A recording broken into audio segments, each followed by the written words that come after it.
What is the true cost of net zero? This is a question that was explored by Chris Uhlmann in a special Sky News documentary last night. If you missed it, you can go to our website and view it because it is essential viewing. I want to bring in the Shadow Energy and Climate Change Minister, Ted O'Brien. Now, Ted, thanks so much for your time. I take it you watched it. Does it change anything for you and the coalition?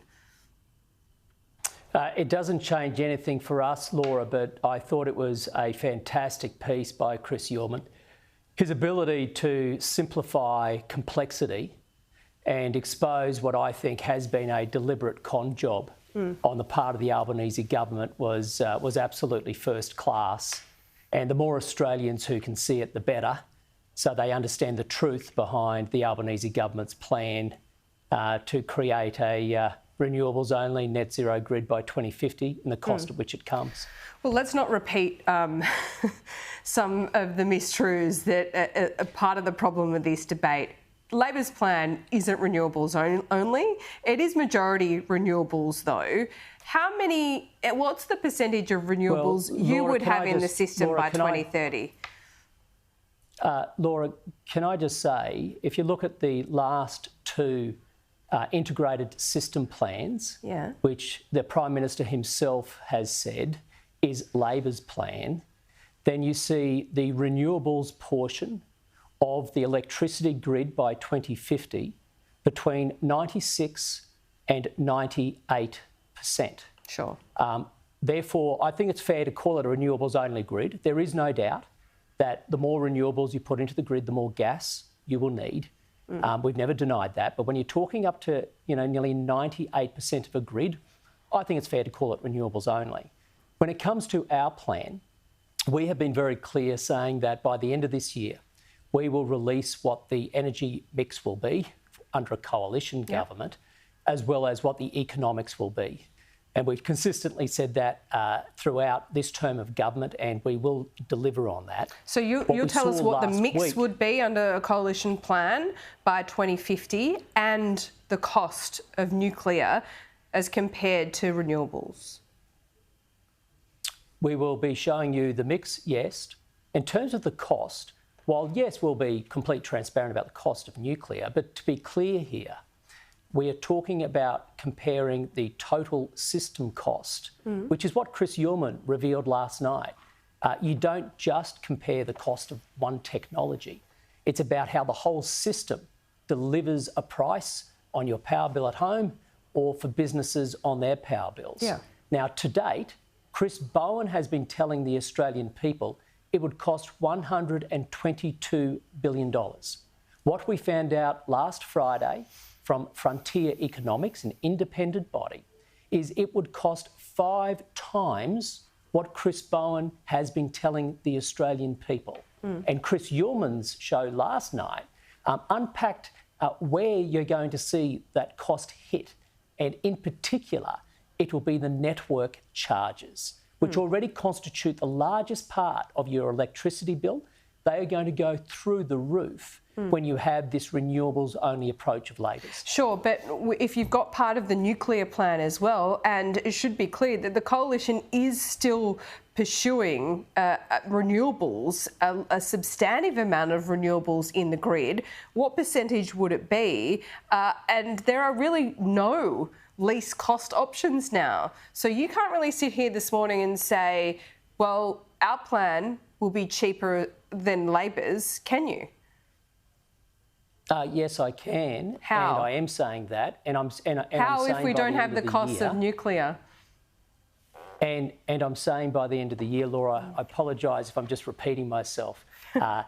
As we've said consistently, by the end of the year, you will see the full economics of the coalition. So you know the cost, but you don't want to tell us until the end of the year. What's more, I clarified last Friday that the economics will be released in 2 parts. Part 1 is to clarify the lie that Labor has been perpetrating, where it was found out it's not $122 billion, it's $642 billion. Now, report 2 will look at the coalition's economics.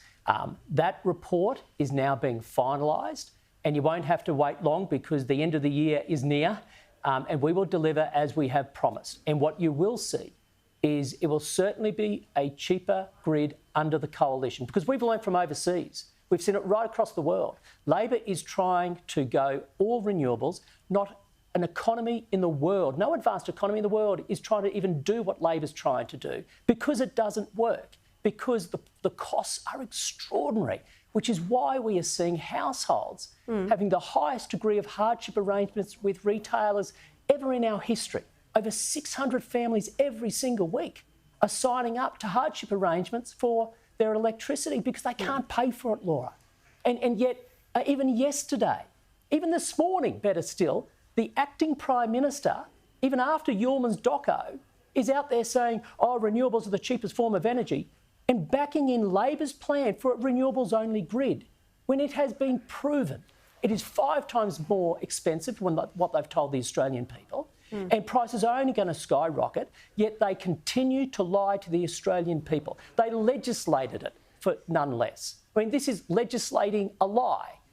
And here they are continuing to tell the Australian people prices are coming down, but Australians now know the truth because they're getting it in their mailbox. They're getting in their inbox. The bills keep going up, Laura, which is why we've done the work as a coalition. We've made sure it's been done comprehensively. We've made sure modelling has been done independently, completely transparently. Since Friday, when that modelling came out, Labor Party has not challenged the numbers because they know it's true that Chris Bowen has been lying to the Australian people. It's 5 times more expensive than what he's been telling the Australian people. Okay. And Chris Yulman crystallised that last night.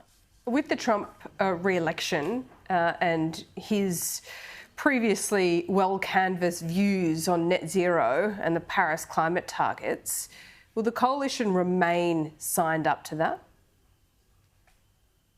Yes, we will. Why? I think with all the argy-bargy in Australia on climate change and energy, at least we do have a degree of consensus on the need for us to get to net zero by 2050. And the work that we have done as a coalition has always been driven by one thing, and that's what's in Australia's best interest. Come 2050, we need an Australia that is still rich, strong, and fiercely independent. Can we do that while decarbonising? Yes, we can, but it requires a balanced energy mix. And that mix must include zero emissions nuclear energy. That's what's happening around the world, by the way. Labor's approach, we're isolated. No one else is trying this around the world because it's going to leave Australia poor, weak and dependent on foreign powers. That's not the future we want. Ted O'Brien, we're right out of time. We'll speak to you again soon, no doubt. Thanks so much. Thanks very much, Laura. Thanks for your time.